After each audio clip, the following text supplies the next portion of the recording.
this case with their continued doubts that this was even a suicide. And here's how it begins.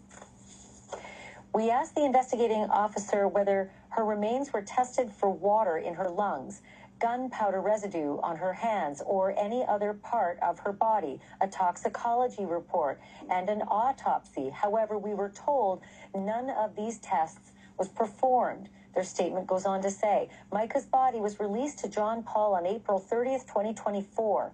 John Paul said that Micah's mother, father, or any other family member was not allowed to see Micah's body at the funeral home.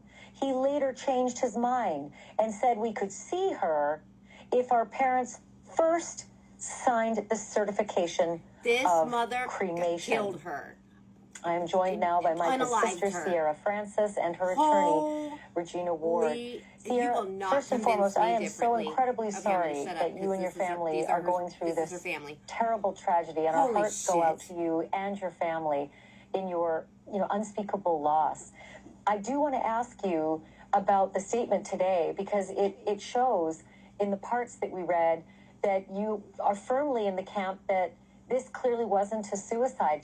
Is there some other information that you feel is relevant in that claim? And are the authorities doing anything about your claims?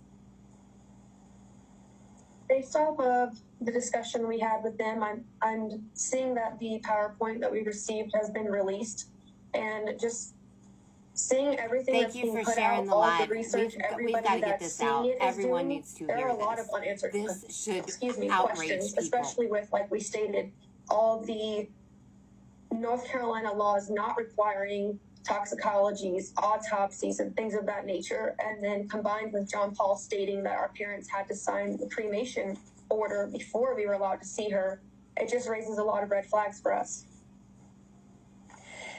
I do want to ask you, because so many people were very convinced there was something Those are very things we need to work on, y'all. Those are and things then when that the we sheriff need to change. released the video of her walking into the gun store, purchasing the gun by herself, and then the drive showed that she went to the park and made the call to 911.